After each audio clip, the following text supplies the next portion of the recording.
You are not broken. You are not lazy. You are not weak. But you are exhausting yourself by attacking your own mind every single day. This audiobook is not about motivation. It's not about self-love. And it's definitely not about being nicer to yourself. This is about ending the mental violence you commit against yourself, on repeat. The self-blame. The replaying. The constant feeling that you should be more by now. By the end of this audiobook, you will understand why you do this, how it keeps you stuck, and, most importantly, how to stop. Permanently. Chapter 1. Stop confusing self-awareness with self-attack. Most people think they're being self-aware. They're not. They're being abusive, to themselves. Self-awareness is not humiliation. Self-awareness is not tearing yourself apart after every mistake. Self-awareness is not replaying a failure until it becomes your identity. That's self-attack. And if you don't understand the difference, you will keep destroying your momentum while calling it honesty. Here's the truth. Self-awareness corrects behavior. Self-attack punishes identity. That's the line. That's the key. Correction builds. Punishment drains. Say it again. Correction builds. Punishment drains. When you correct behavior, you say, "That didn't work. I'll adjust."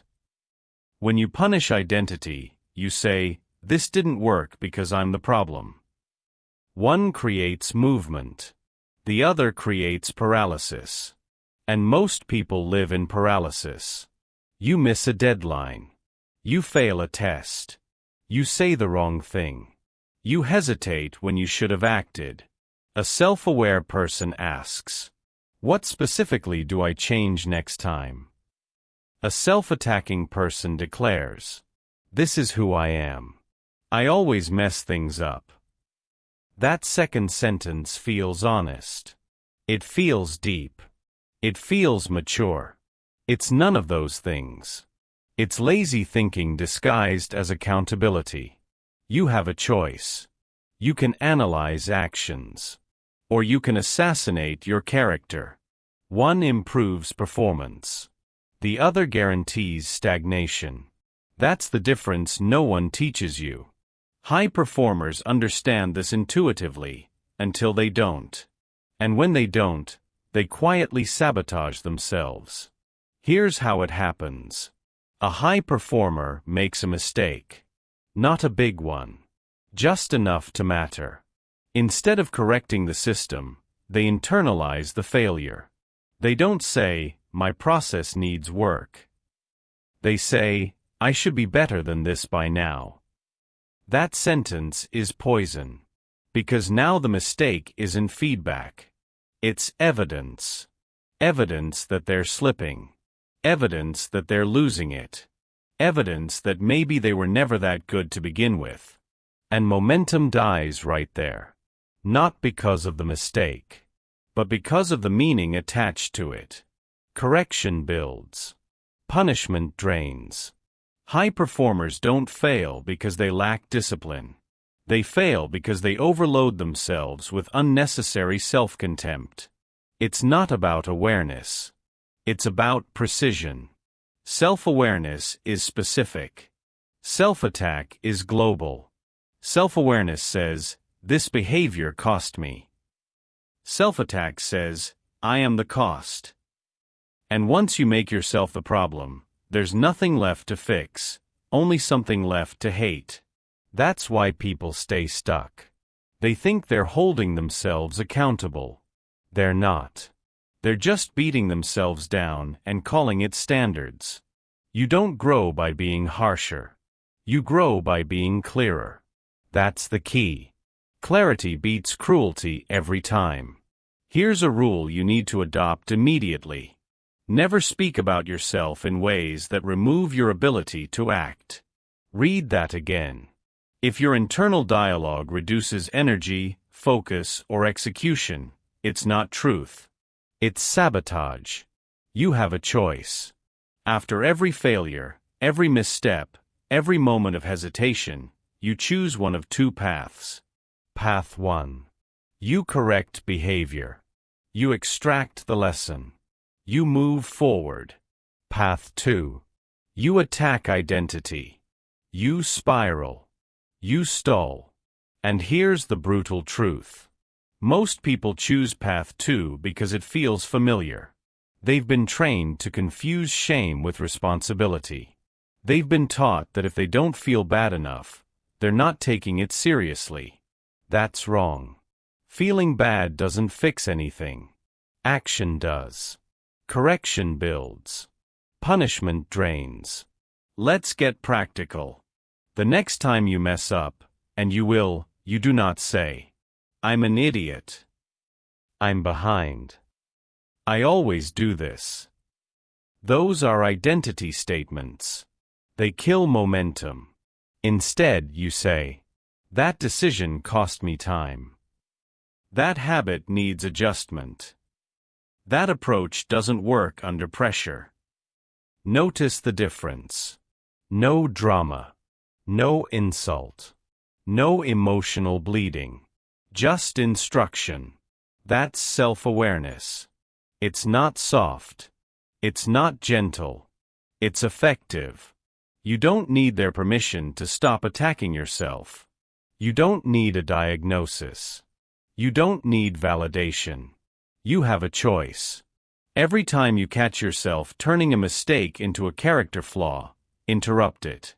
Not with affirmations. Not with excuses. With command. Correct the behavior. Move. That's it. Because here's something no one tells you. Your mind doesn't need to be motivated. It needs to be directed. Instruction beats commentary. Every time. The reason self-attack feels so loud is because it's emotional. Correction feels quiet because it's functional. But quiet systems last. Emotional explosions burn out. That's the key. Correction builds. Punishment drains. If you remember nothing else from this chapter, remember this.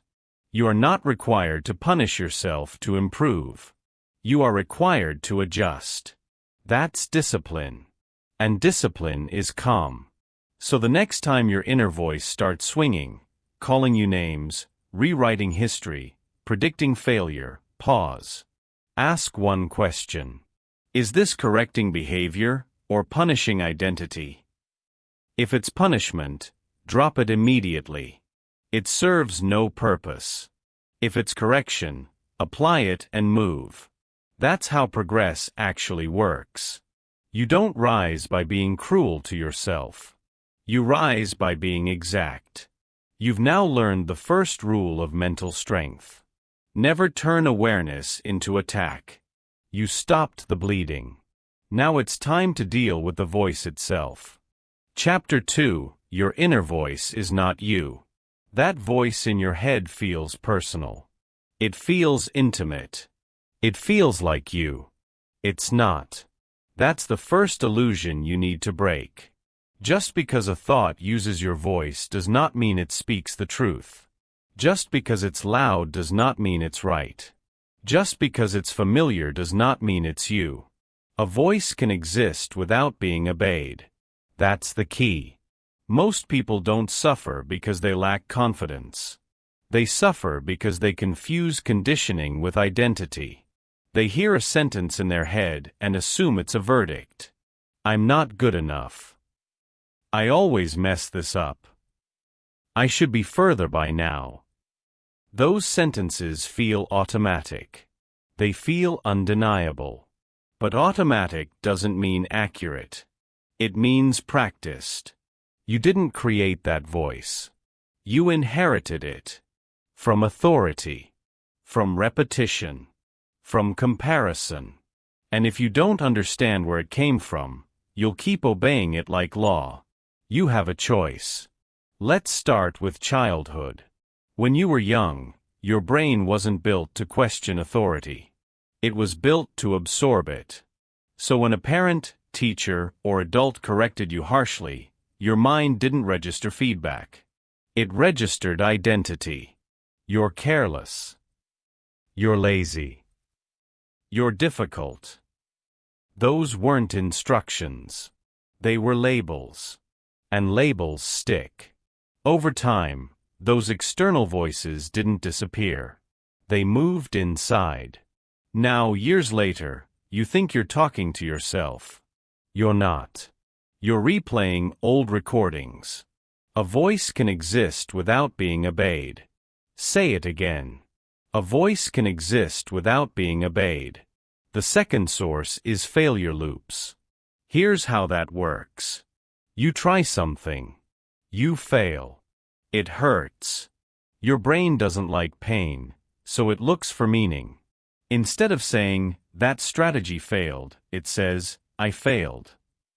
Once that association is made, every future attempt carries extra weight.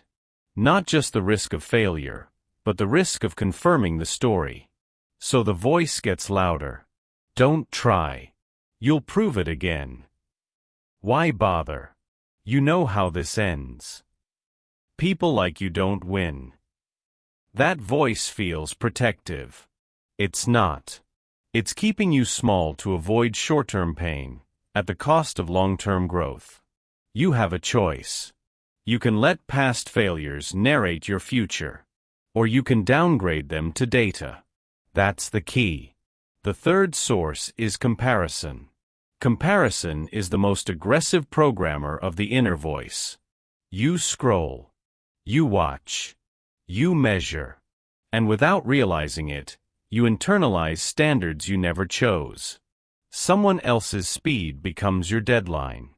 Someone else's highlight reel becomes your baseline.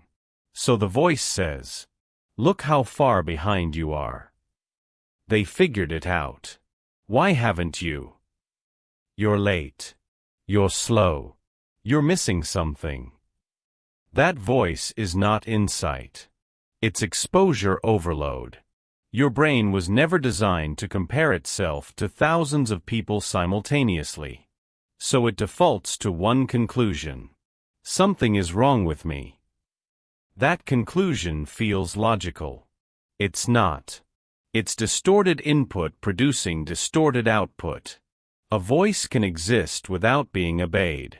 Most people never pause to question the voice. They argue with it. They feel crushed by it. They try to silence it. None of that works. Here's what works. You stop treating the voice as you, and you start treating it as input. Input can be evaluated. Input can be ignored. Input can be replaced. Identity cannot. That's why this distinction matters. You don't defeat the inner voice by fighting it emotionally. You defeat it by refusing to identify with it. You don't say, I shouldn't think this. You say, interesting. Noted. Then you move. Instruction beats commentary. That's the key. Let's get practical. The next time the voice criticizes you, do not debate it. Debate creates engagement. Engagement gives it power. Instead, do this. Label it. That's comparison. That's old authority. That's fear of repetition. Once labeled, it loses status. Then give a command. Proceed anyway. Correct behavior. Move. Next action. You're not trying to feel better. You're trying to stay effective. It's not about silencing the voice. It's about not obeying it. A voice can exist without being obeyed. High performers understand this. They still hear doubt. They still hear criticism. They still hear hesitation. They just don't stop for it. They don't need their permission to act. They don't negotiate with noise. They issue commands. That's discipline. You don't need confidence to act. You need clarity. And clarity comes from separating who you are from what you hear. You have a choice.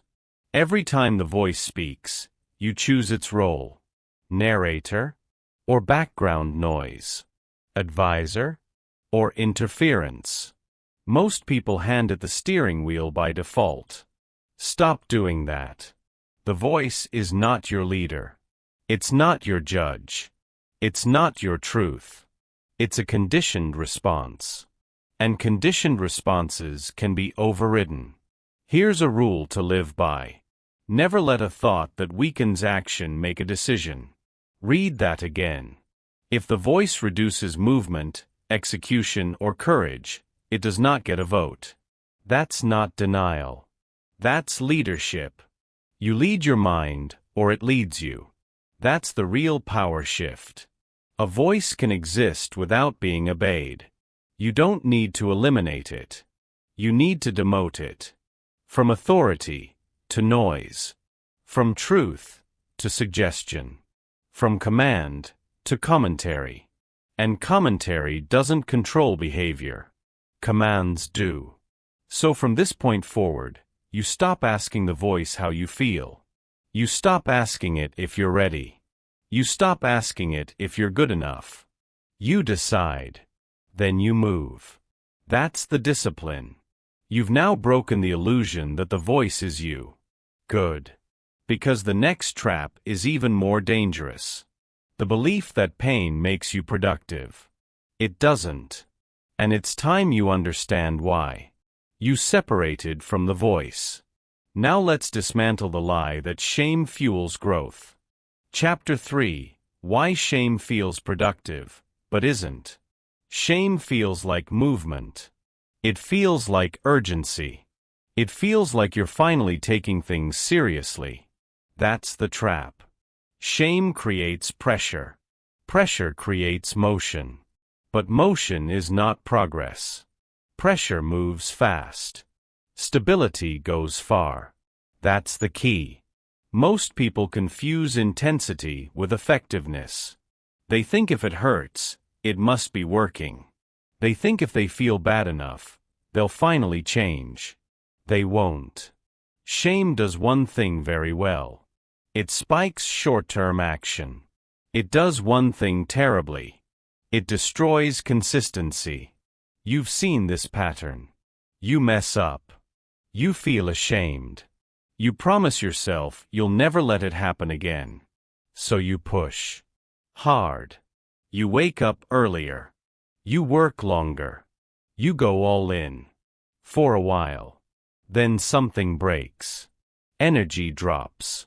Focus slips. Motivation disappears. And when it does, the shame comes back, stronger. See? I knew you couldn't keep it up. Everyone else can do this. Why can't you? You're weak. That cycle feels productive because it's loud. But it's not sustainable. Pressure moves fast. Stability goes far. Say it again. Pressure moves fast. Stability goes far. Here's why shame feels effective. Shame compresses time. When you're ashamed, everything feels urgent. Now matters more than later. Pain demands relief. So you act. But you're not acting from clarity. You're acting from escape. You're trying to outrun a feeling. And you can't outrun yourself. You have a choice. You can build systems that support you. Or you can whip yourself into motion. One lasts. The other burns out. That's the difference. Let's talk about the real-world example everyone ignores. People use emotional pain as fuel. They get rejected. They feel humiliated. They feel behind. So they say, "I'll show them." And for a while, it works. They train harder. They work longer. They isolate. They grind. But here's what no one tells you. Pain-fueled effort always demands more pain to continue. Because once the pain fades, so does the fuel. That's the key. You don't build a life on a feeling that can't last. Eventually, the body rebels. The mind resists. The nervous system shuts down. Burnout isn't laziness. It's the cost of using the wrong fuel. It's not about discipline. It's about sustainability. Pressure moves fast. Stability goes far. High performers don't rely on shame. They rely on structure. They don't say, "I need to feel bad to act." They say, "I act because it's scheduled." They don't wait for emotional spikes. They build boring systems. That's discipline. You don't need their permission to stop punishing yourself into motion. You don't need to hit rock bottom to improve. You don't need to hate yourself to change your behavior. You have a choice. Here's the critical distinction you must understand. Shame is emotional pressure. Discipline is behavioral clarity. Shame says, "You're failing." Discipline says, "Do this next." One attacks identity. The other directs action. And action is what actually changes outcomes. That's the key. Let's make this practical. The next time you feel that surge, the urge to overhaul everything, to punish yourself into improvement, pause. Ask one question. Can I do this calmly for 6 months? If the answer is no, it's shame-driven. Shame loves extremes. Discipline loves repetition. Shame says, "All or nothing." Discipline says, "Again tomorrow." Pressure moves fast. Stability goes far.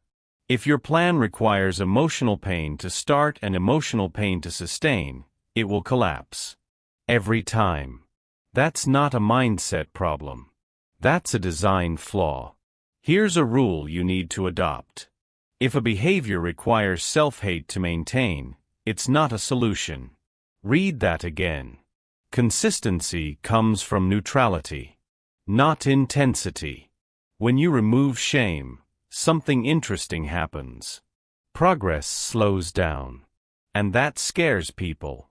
They think slower means worse. It doesn't. Slower means stable. Stable means repeatable. Repeatable means inevitable results. That's the key. You don't need to feel powerful to be effective. You need to feel clear.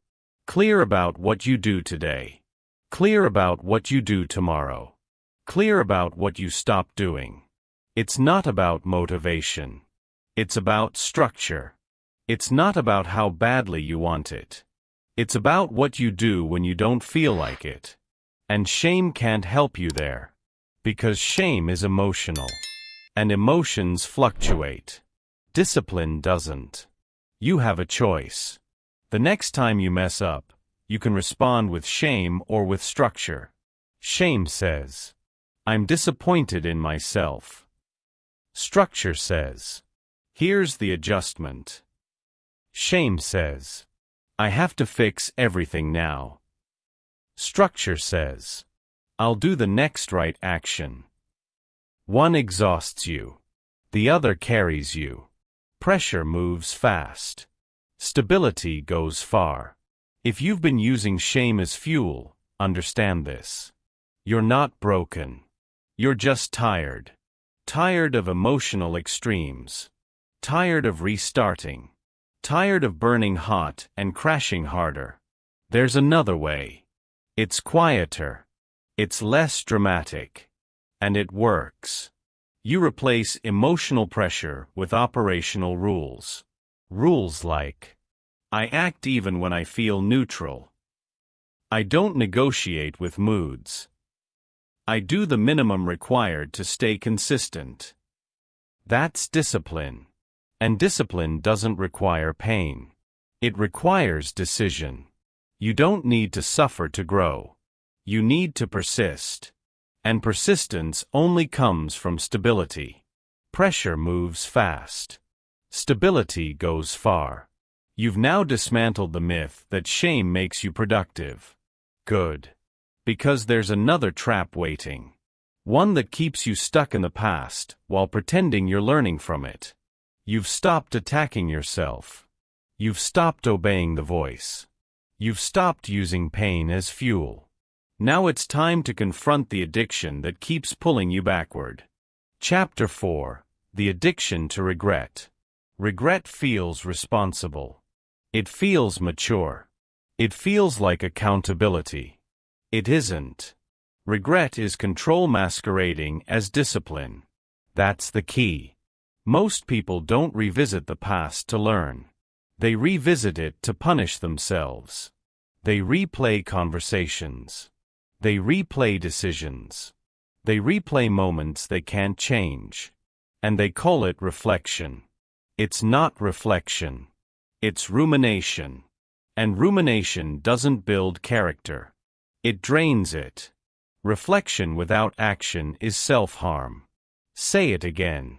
Reflection without action is self-harm. Here's why regret is so addictive. Regret gives you the illusion of progress without the risk of movement. You feel busy. You feel serious. You feel like you're working on it. But nothing changes. Because nothing can change in the past. You have a choice. You can use the past as data. Or you can use it as a weapon. Most people choose the weapon. They think suffering proves responsibility. They think pain means they care. They think if they replay it enough times, they'll finally get it. They won't. Here's the brutal truth. If you already know what you did wrong, replaying it again is not learning. It's control. It's the mind trying to regain power over something it can't fix. And that attempt backfires. Because every replay strengthens the emotional charge. Every replay deepens the groove. Every replay trains your nervous system to freeze. Reflection without action is self-harm. That's the key. Let's break the myth. Responsibility is not remembering the mistake. Responsibility is changing the behavior. Anything else is theater. Regret feels disciplined because it's uncomfortable. But discomfort alone does not equal growth. Growth requires direction. Regret has none. Here's how regret produces paralysis. You replay the past. Your body reacts as if it's happening again. Stress spikes. Focus narrows. Your brain learns one thing. Action leads to pain. So next time an opportunity appears, hesitation wins. Not because you're lazy. Not because you're incapable. Because you trained yourself to associate action with punishment. That's the cost. You have a choice. You can keep punishing yourself for who you were. Or you can start building who you are. One keeps you stuck. The other moves you forward. That's the difference. Let's get specific. There are only 3 legitimate reasons to look at the past. To extract a lesson. To define a rule. To decide a next action. If none of those are happening, stop. Anything beyond that is indulgence. Yes. Indulgence. Because regret can feel righteous. But it feeds the ego. It keeps you centered. It keeps you dramatic. It keeps you stuck in me. Discipline is quieter. Discipline says, "What's the adjustment?" Then it moves. Reflection without action is self-harm. High performers understand this. They don't romanticize mistakes. They don't dwell. They run a quick review. What failed? Why? What changes? Then they close the file. They don't reopen it to feel bad. They don't replay it at night. They move. You don't need their permission to let go of the past. You don't need forgiveness rituals. You don't need closure conversations. You need a rule. Here's the rule. If the past does not inform a present action, it is closed. Read that again. No action? No replay. That's discipline. Most people resist this because they're afraid. Afraid that if they stop regretting, they'll repeat the mistake. Afraid that pain is the only teacher. It's not. Clarity teaches faster than pain ever could. That's the key. Let's make this practical. The next time you catch yourself replaying a past moment, do this. Step 1. Name the lesson in one sentence. Not a paragraph. One sentence. Step 2. Define one behavior change. Specific. Observable. Step 3. Schedule the next action. Immediately. Then stop thinking about it.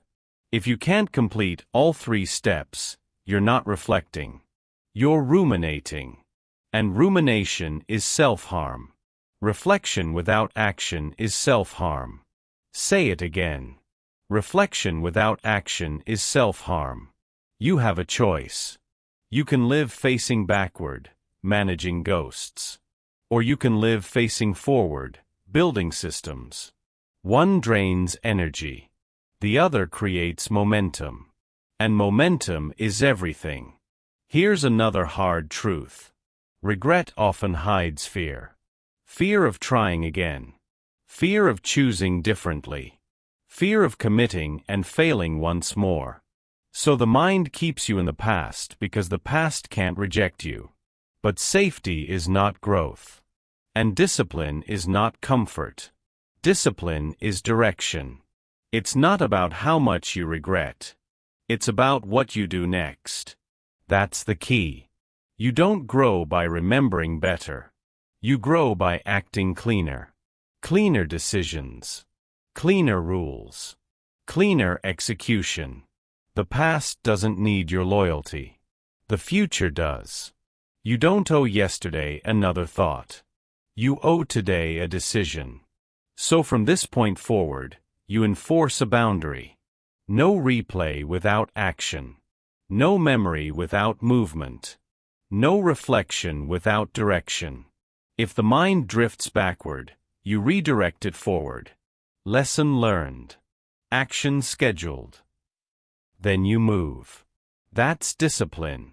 You're not avoiding responsibility. You're practicing it. Because responsibility is not emotional suffering. It's behavioral change. Reflection without action is self-harm. You've now broken another chain. You stopped attacking yourself. You stopped obeying the voice. You stopped using shame as fuel. You stopped worshiping regret. Good. Now there's one more trap to expose. The invisible standards that keep you feeling behind, even when you're moving. You're done with the past. Now it's time to confront the rules you never chose. Chapter 5. Stop measuring yourself against imaginary standards. You feel behind. Even when you're moving. That's not a motivation problem. That's a measurement problem. You're grading yourself against rules you never chose. Benchmarks no one announced. Deadlines no one enforced. Unchosen standards create unwinnable games. That's the key. Most people aren't failing. They're competing in contests that don't exist. They wake up with a quiet pressure. A sense they should be further. A feeling they missed something. Ask them what, exactly. They can't tell you. Because the standard is imaginary. You have a choice. You can keep chasing invisible rules. Or you can define your own. One exhausts you. The other frees you. Let's expose the mechanism. Standards don't just appear. They're absorbed. From timelines you didn't set. From success stories you didn't verify. From highlight reels edited for attention. You scroll. You compare. You conclude. They're ahead. I'm late. I should be more. None of that is data. It's inference. And inference is dangerous when it becomes judgment. Unchosen standards create unwinnable games. Here's the real-world example everyone ignores. Someone starts making progress. They improve habits. They build momentum. They're objectively better than last year. But they feel worse. Why? Because comparison resets the finish line. As soon as they move forward, the reference point jumps ahead. Now they're not measuring against yesterday.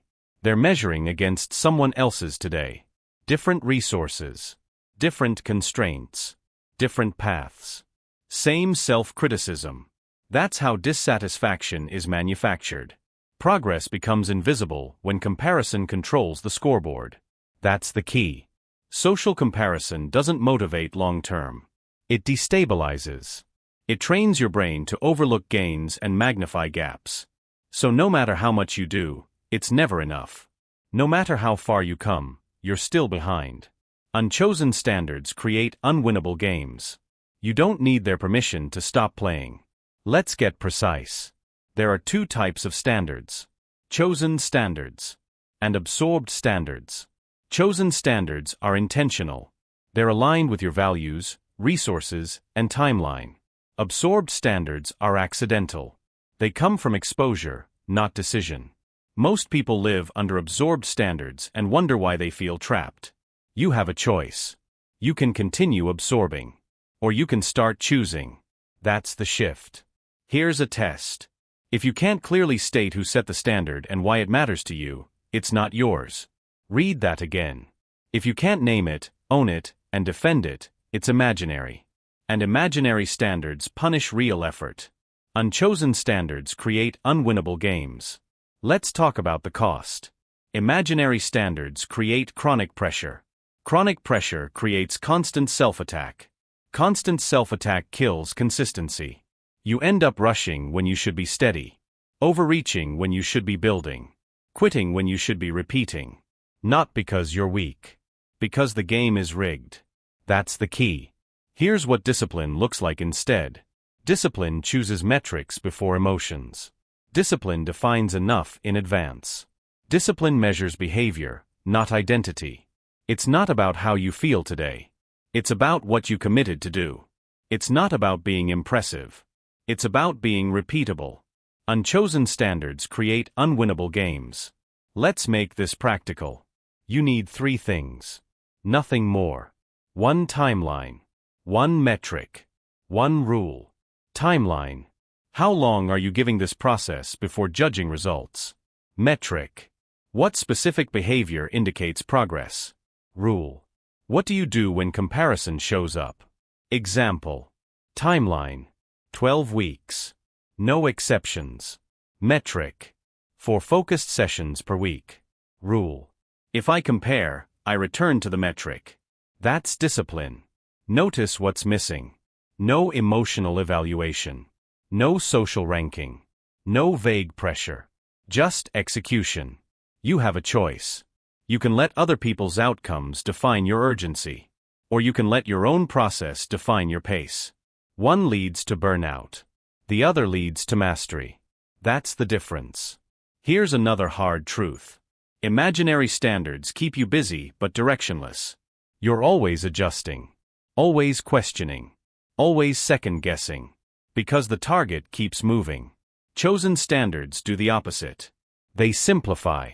They say, this is what matters. This is what doesn't. This is what I ignore. Clarity creates calm. Calm sustains effort. Unchosen standards create unwinnable games. Say it again.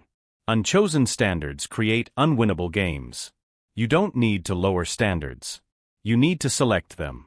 There's a difference. Lowering standards is avoidance.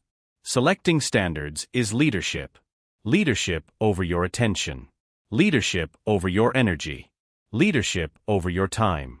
You don't need their permission to choose a slower pace. You don't need approval to prioritize stability. You don't need validation to build quietly. Results don't care who watched. That's the key. From this point forward, you enforce a boundary. No comparison without context. No judgment without metrics. No pressure without purpose. If you catch yourself feeling behind, ask one question. Behind according to what? If you can't answer clearly, drop it. That feeling is noise. Return to your metric. Execute the next action. Repeat. That's discipline. It's not about being ahead. It's about being aligned. Aligned standards create winnable games. Games you can actually finish. Games you can sustain. Games you can win.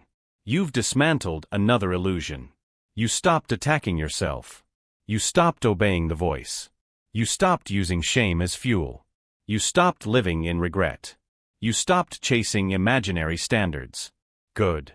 Now there's one last misinterpretation to correct. You think you're behind. You're not. You're exhausted. And it's time to understand why. You rejected false benchmarks. Now let's talk about the real reason progress feels slow. Chapter 6. You're not behind. You're exhausted. You keep telling yourself you're behind. That you missed the window. That everyone else moved faster. That story feels logical. It's wrong. You're not behind. You're exhausted. That's the key. Most people don't fall behind because they lack ability. They fall behind because they create friction everywhere they move. Mental friction. Emotional friction. Decision friction. Clarity creates speed. Self-attack creates drag. Say it again. Clarity creates speed. Self-attack creates drag. Here's how this actually works. When you're clear, action is light. You decide. You move.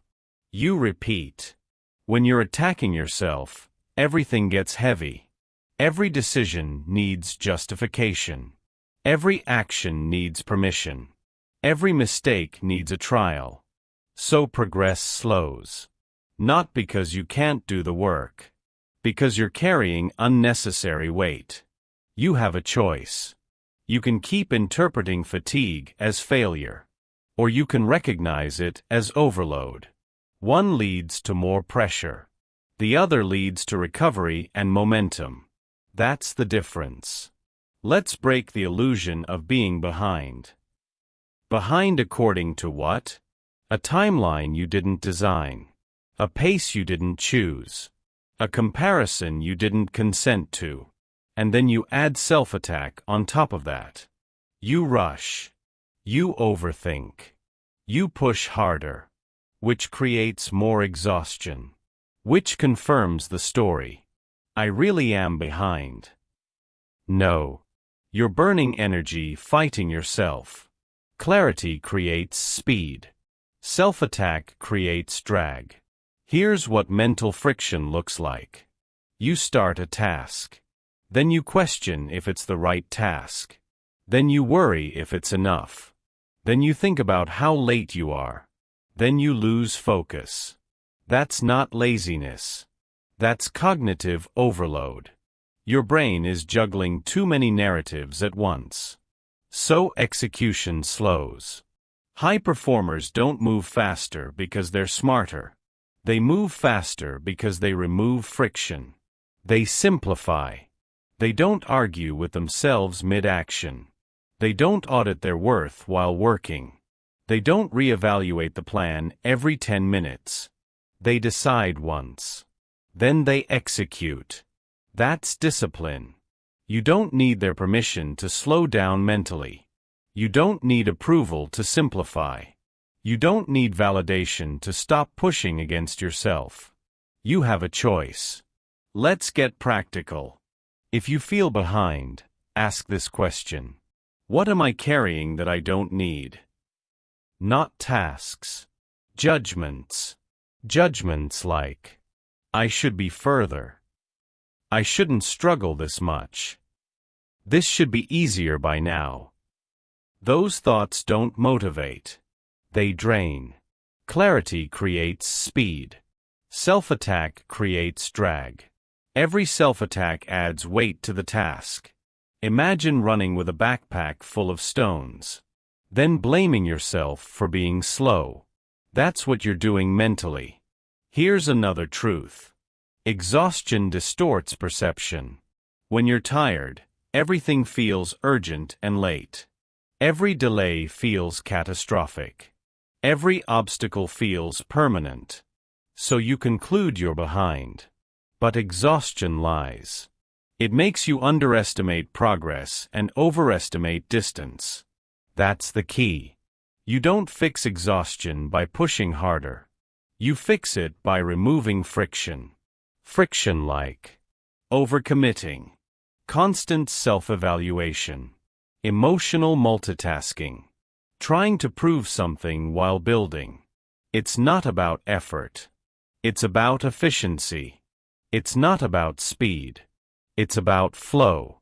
Clarity creates speed. Self-attack creates drag. Here's a rule you need to adopt. Never diagnose your position while exhausted. Read that again.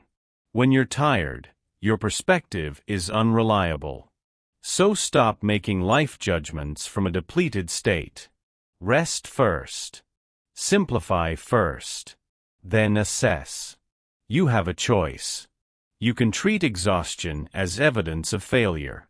Or you can treat it as feedback on your process. One shames you. The other corrects you. Correction builds. Punishment drains. That's the key. Let's talk about execution. Execution doesn't slow down because you lack motivation. It slows down because every step feels emotionally expensive. You're not just doing the work.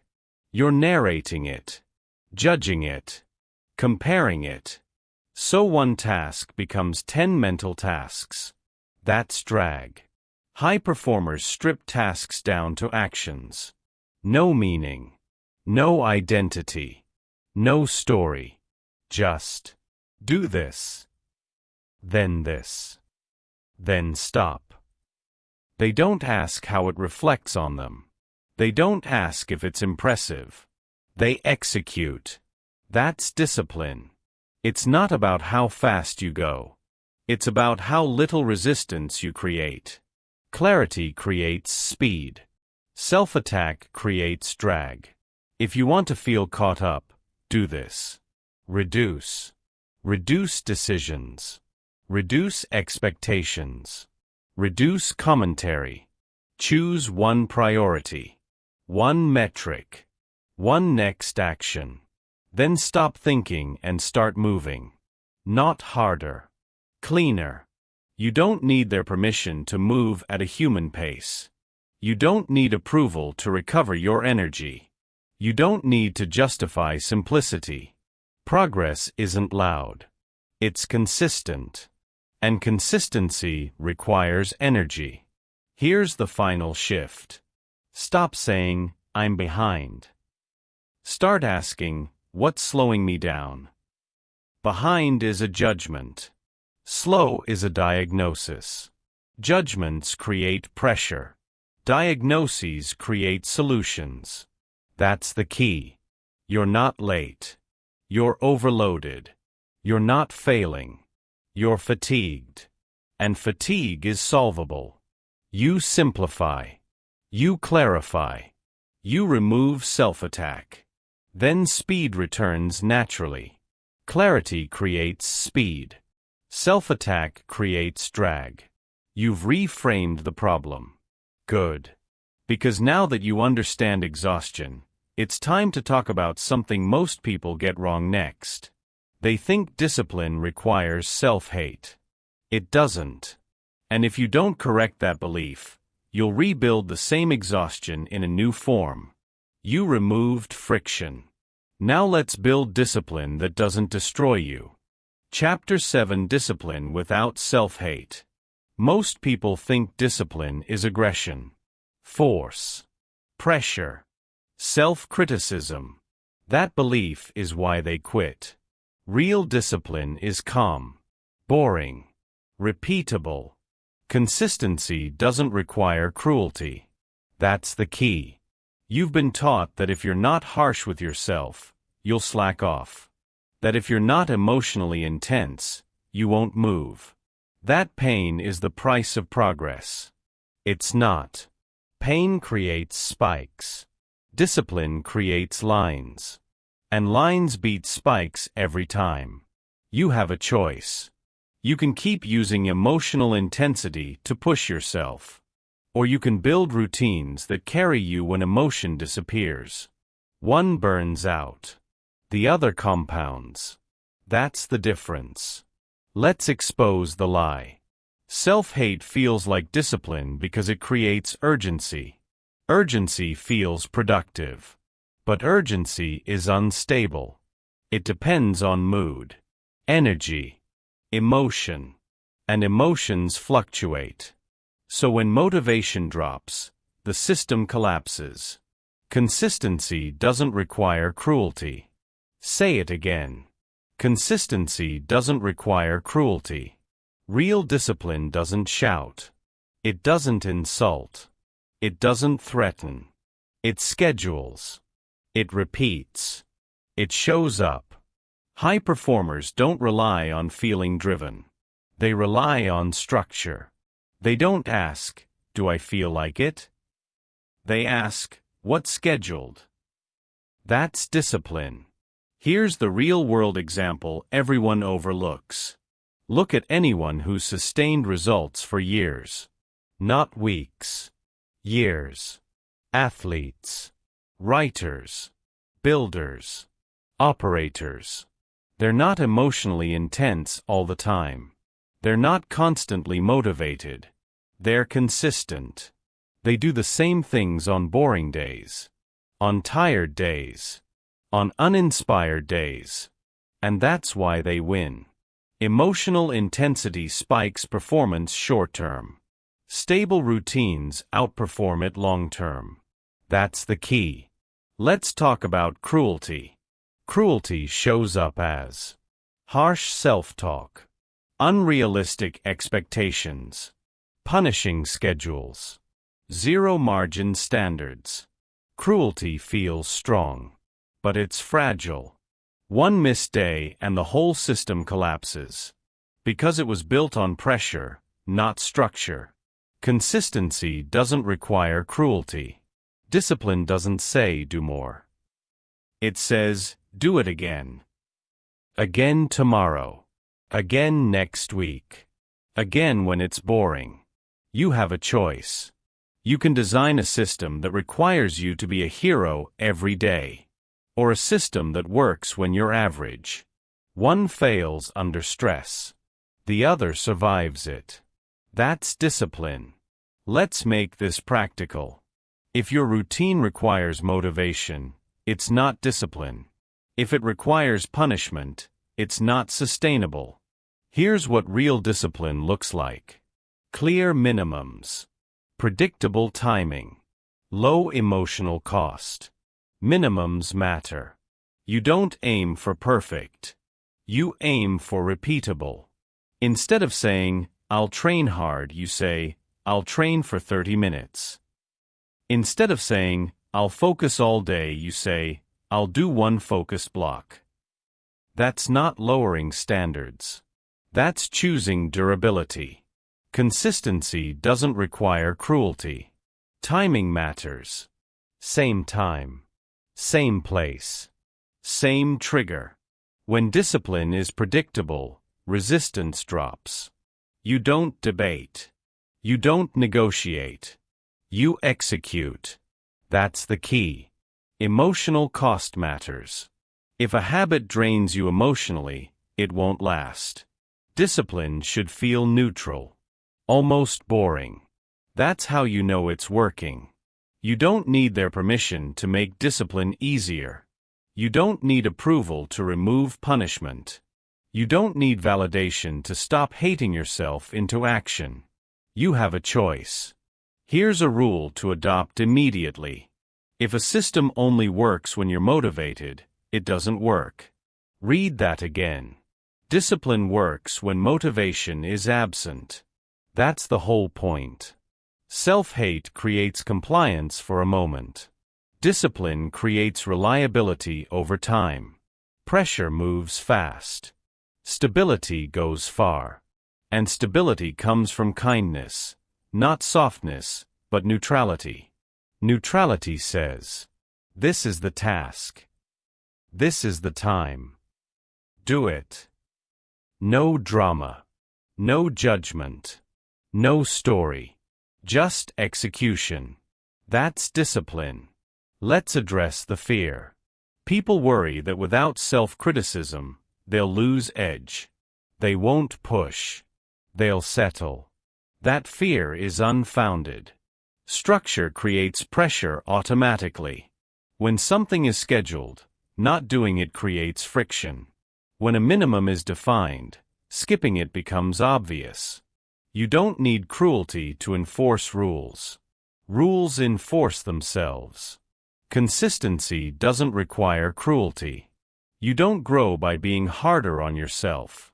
You grow by being harder to knock off course. That's the key. Here's another shift. Stop trying to feel disciplined. Start acting disciplined. Feeling follows behavior, not the other way around. You don't wait until you feel ready. You do the thing. Then the feeling adjusts. Instruction beats commentary. That's discipline. You have a choice. You can keep treating discipline like a punishment, or you can treat it like a tool. One hurts you. The other builds you. And tools are meant to be used, not feared. From this point forward, change the tone. No insults. No threats. No shame. Just clear rules and calm execution. Do the work. Stop on time. Repeat tomorrow. That's it. Consistency doesn't require cruelty. You've corrected another misconception. Discipline isn't about suffering. It's about systems. And systems don't care how you feel. Good. Because now that discipline is stable, there's one more trap to remove. The need to prove your worth through effort. You're disciplined. You're consistent. Now it's time to stop performing for validation. You built structure. Now let's remove the pressure to prove anything at all. Chapter 8. Stop trying to prove your worth. Most people say they're ambitious. They're not. They're insecure. And insecurity looks busy. Overworking. Overthinking. Over-explaining. All of it comes from the same place. Trying to prove you matter. You don't earn worth. You operate from it. That's the key. When worth is on the line, everything gets distorted. Effort becomes performance. Focus becomes anxiety. Discipline becomes desperation. You're not building. You're auditioning. You have a choice. You can work to express your capability.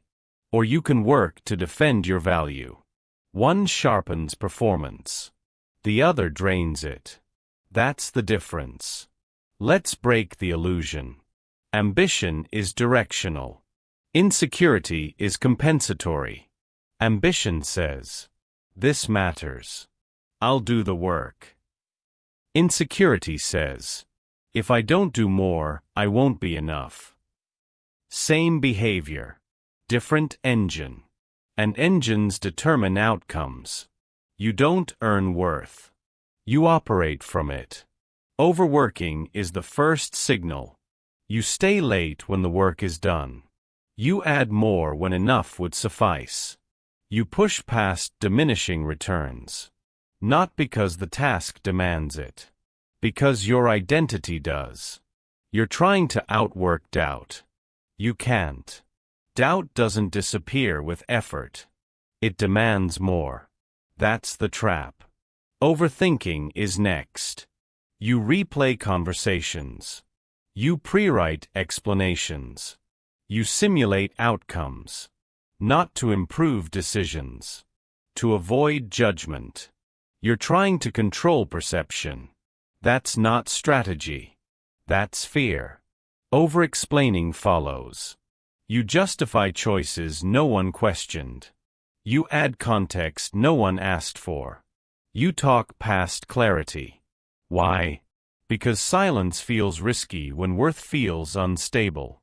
You don't earn worth. You operate from it. Here's the real-world example. Two people with equal skill.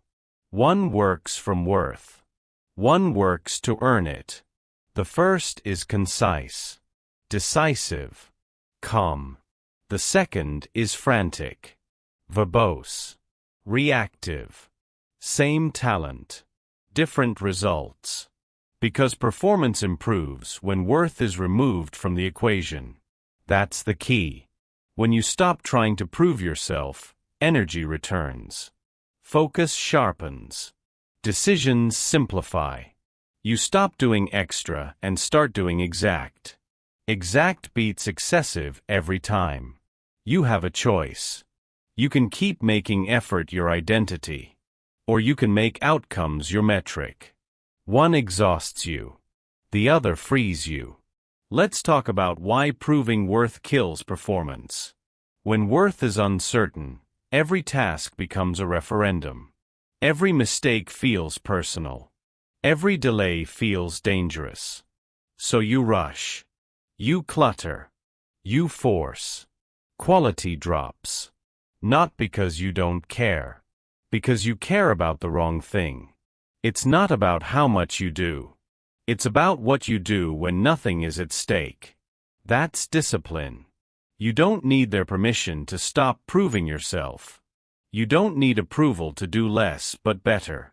You don't need validation to be concise. You have a choice. Here's a rule to adopt immediately. If you're doing it to be seen, it's costing you performance. Read that again. Visibility pressure warps execution. You start optimizing for impression instead of impact. That's backwards. High performers don't perform for worth. They perform for results. They don't explain more. They explain once. They don't add more. They subtract. They don't defend decisions. They make them. You don't earn worth. You operate from it. Let's make this practical. The next time you feel the urge to do more than required, pause. Ask one question. Is this improving the outcome or protecting my image? If it's image, stop. That extra effort is not discipline. It's insecurity in disguise. Next, reduce explanation. Say what's necessary. Then stop. Clarity doesn't need padding. Over-explaining is a tell. It tells people you're unsure. Confidence sounds short. That's the key. Next, cap effort. Decide in advance what enough looks like. Time limit. Scope limit. Energy limit. When the limit hits, you stop. Not because you're lazy. Because precision matters. You don't need to bleed to be taken seriously. Consistency doesn't require cruelty. And performance doesn't require proof of suffering. You have a choice. You can work like your worth is fragile. Or you can work like it's settled. One creates tension. The other creates trust. Trust in your judgment. Trust in your process. Trust in your output. Here's the shift that changes everything. Stop asking, does this make me look good? Start asking, does this move the needle? Needle-moving work is often quiet, uncelebrated, unimpressive to outsiders, and extremely effective. That's discipline. You don't earn worth. You operate from it. When worth is settled, you take cleaner risks. You speak less and say more. You act without pre-approval. Because you're not negotiating your value. You're executing a plan. That's the key. Let's address the fear underneath all of this. If I stop proving myself, I'll be overlooked. No. If you stop proving yourself, you'll become clearer. Clear people are trusted. Trusted people are relied on. Relied on people advance. Noise gets attention. Clarity gets results. You don't need their permission to be calm. You don't need validation to be exact. You don't need applause to be effective. From this point forward, change the operating rule. Worth is assumed. Performance is measured. No more earning. No more auditioning. Just execution. You've removed another hidden drain. You stopped attacking yourself. You stopped obeying the voice. You stopped using shame. You stopped living in regret. You stopped chasing imaginary standards. You stopped mistaking exhaustion for failure. You built discipline without cruelty. And now, you stop trying to prove your worth. Good. Because the next step is where everything locks in. It's time to replace self-talk with something stronger. Commands. You removed the noise. Now let's install control.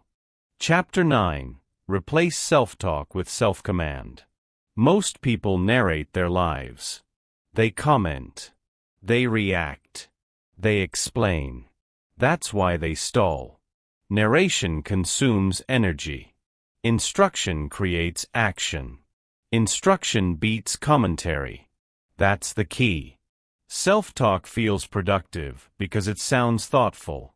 It feels analytical. It feels self-aware. It isn't. Most self-talk is emotional noise disguised as insight. I'm stressed. I'm not ready. This is too much. I don't know where to start. Those sentences don't move anything. They just describe the stall. You have a choice. You can keep narrating your feelings. Or you can issue commands that move your body. One circles. The other advances. That's the difference. Let's make the distinction clear. Commentary describes experience. Instruction directs behavior. Commentary asks, how do I feel? Instruction asks, what do I do next? Under pressure, commentary explodes. Instruction tightens. Instruction beats commentary. Say it again. Instruction beats commentary. Here's why this matters.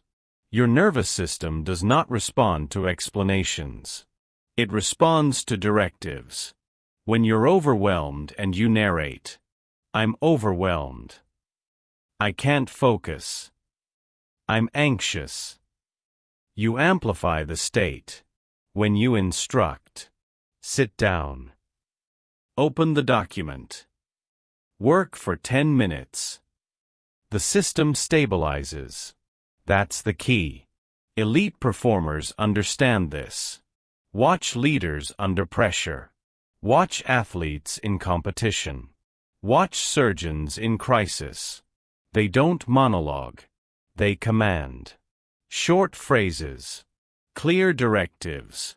No drama. Breathe. Next play. Check the list. Execute. They don't debate with themselves. They don't analyze emotions mid-action. They act.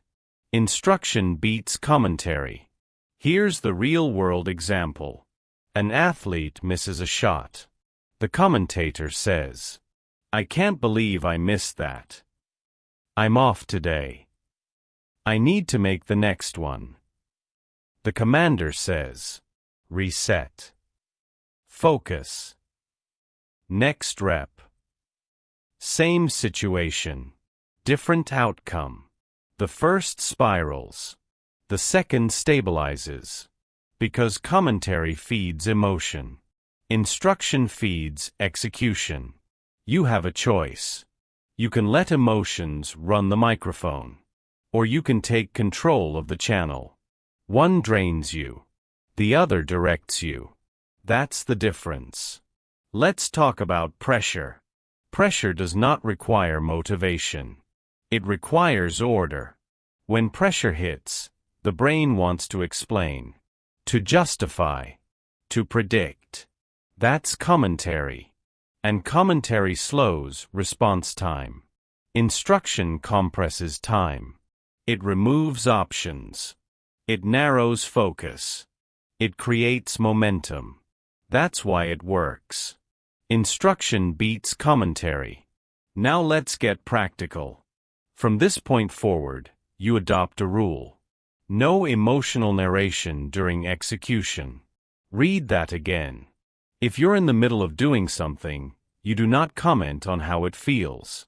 You issue commands. Commands like start, continue, slow down, finish this block. That's it. No adjectives. No stories. No evaluation. Evaluation happens later. You don't need their permission to stop narrating. You don't need approval to be direct with yourself. You don't need validation to issue commands. You have a choice. Here's a simple framework. When you catch self-talk, translate it into instruction. I'm overwhelmed. Becomes. Pick one task.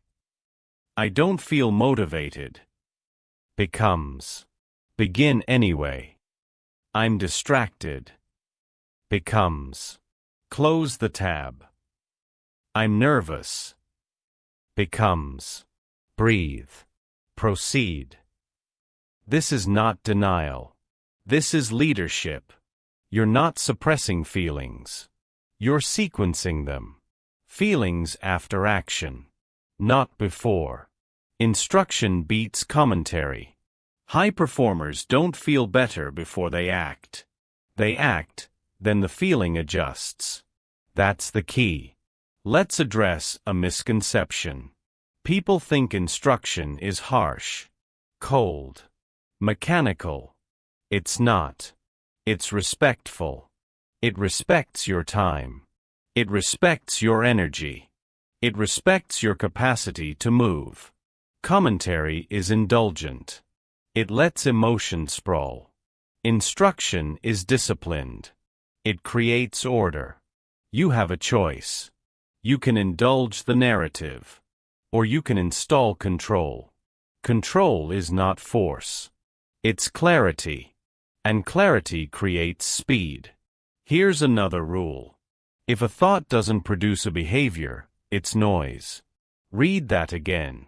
Thoughts that don't lead to action are commentary. They get ignored. You don't argue with noise. You don't negotiate with it. You proceed. Instruction beats commentary. Let's talk about mistakes. When something goes wrong, commentary explodes. Why did I do that? I always mess this up. This is bad.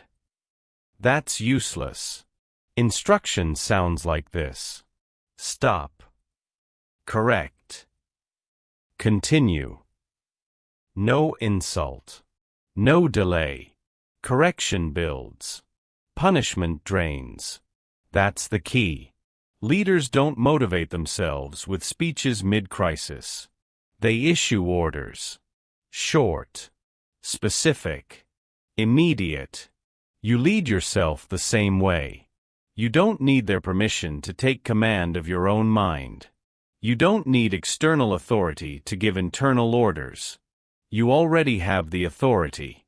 Use it. Here's how you practice. Pick 3 default commands. Commands you use when stuck. Examples. Begin. Next action. Finish the block. Write them down if you need to. Memorize them. When commentary starts, you interrupt with a command. Not kindly. Not angrily. Calmly. That's discipline. It's not about how you feel. It's about what you do next. Instruction beats commentary. Now notice what happens over time. Less noise. Less friction. More movement. Your mind stops spiraling because it's being directed. You don't wait for clarity. You create it through action. That's the shift. You've now replaced narration with command. Good. Because this is how everything stabilizes. You stop attacking yourself. You stop obeying the voice. You stop using shame. You stop living in regret. You stop chasing imaginary standards. You stop mistaking exhaustion for failure. You build discipline without cruelty. You stop proving your worth. And now, you command instead of comment. That's control. Now there's only one thing left. You need a system that holds all of this together. A mind that doesn't turn against you under stress. You've learned the tools. Now let's build the structure. Chapter 10. Build a mind that doesn't turn against you. At this point, you know the problem. Your mind has been working against you. Under pressure. Under stress. Under uncertainty. That's not a personality flaw. That's a system failure. Your mind should be a tool, not a threat. That's the key. Tools follow rules. Threats act on impulse. If you don't install rules, your mind defaults to chaos. You've already learned how to stop the attacks.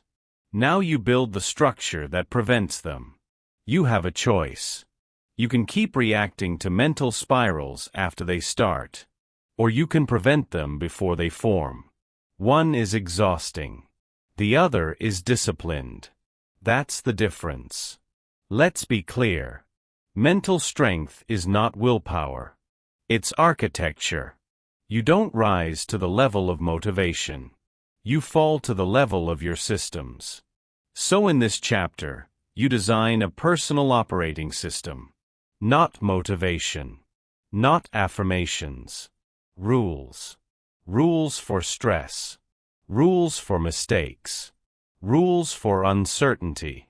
Your mind should be a tool, not a threat. Start with this principle. You do not negotiate with your mind during execution. Read that again. When pressure hits, the mind wants to debate, to evaluate, to catastrophize. That's when spirals begin. So you remove negotiation entirely. You install defaults. Default behaviors remove decision fatigue. They remove emotional arguments. They keep you moving. That's discipline. Let's build the system. Rule 1. Stress triggers simplification.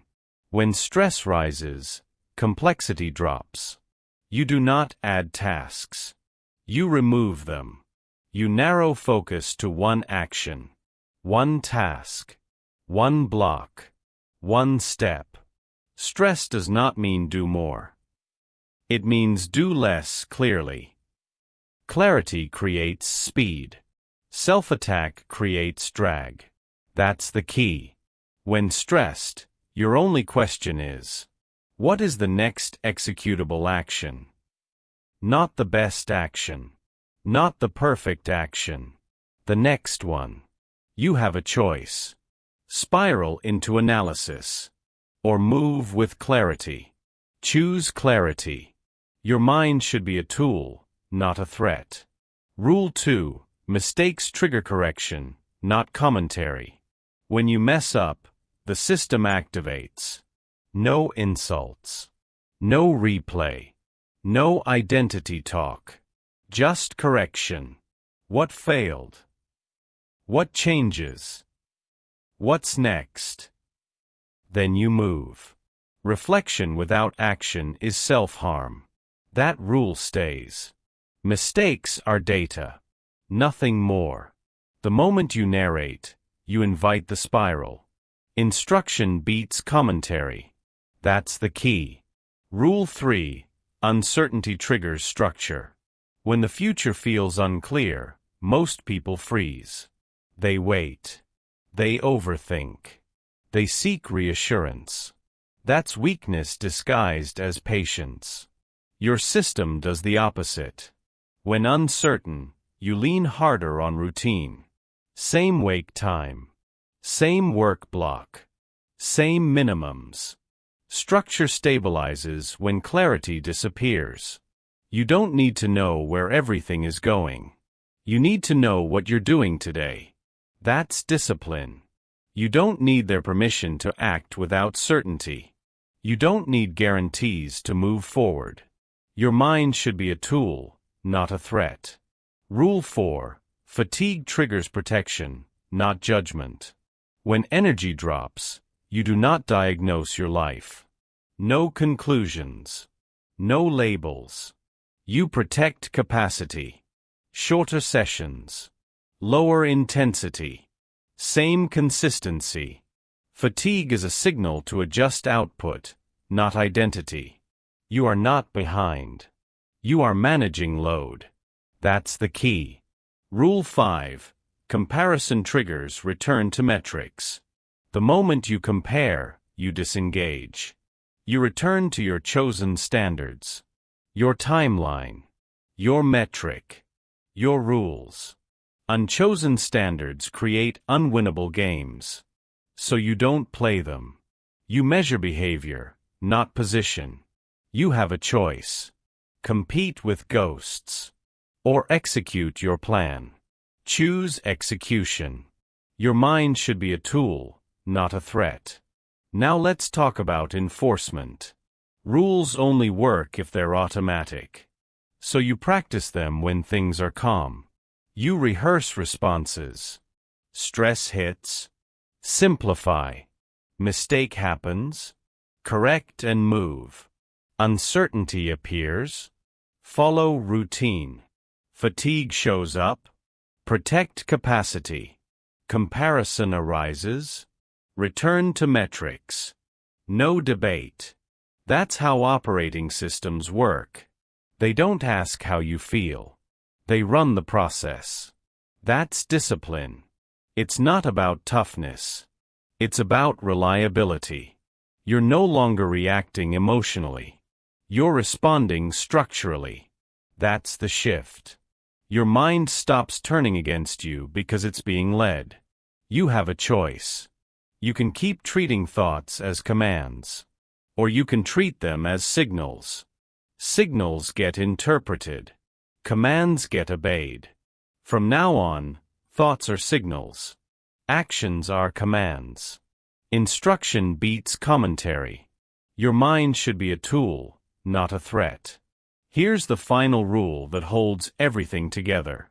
You never make permanent judgments from temporary states. Read that again. Stress is temporary. Fear is temporary. Fatigue is temporary. Rules are stable. So when emotion spikes, rules take over. That's mental strength. Not suppressing emotion. Containing it. Not denying feeling. Sequencing action. That's discipline. You've now built the system. You stopped attacking yourself. You stopped obeying the voice. You stopped using shame. You stopped living in regret. You stopped chasing imaginary standards. You stopped mistaking exhaustion for failure. You built discipline without cruelty. You stopped proving your worth. You replaced self-talk with self-command. And now, you built a mind that doesn't turn against you. Your mind should be a tool, not a threat. This is the end of the work. And the beginning of the application. You don't need motivation. You don't need permission. You don't need another insight. You need execution. The system is installed. Now it's time to run it. Final chapter, closing. Stop beating yourself up constantly. You don't need to fix yourself. You need to stop attacking yourself. Every time you replay the past, you weaken the present. Every time you insult yourself, you reduce your capacity to act. Every time you confuse pressure with progress, you lose momentum. Strength is not self-punishment. Discipline is not self-hate. Growth does not require cruelty. From this moment forward, the rule is simple. You correct behavior. You do not punish identity. So here's your challenge. The next time you fail, hesitate, or fall short, do not spiral. Do not narrate. Do not insult. Give yourself one clear command, and move. That's how this ends.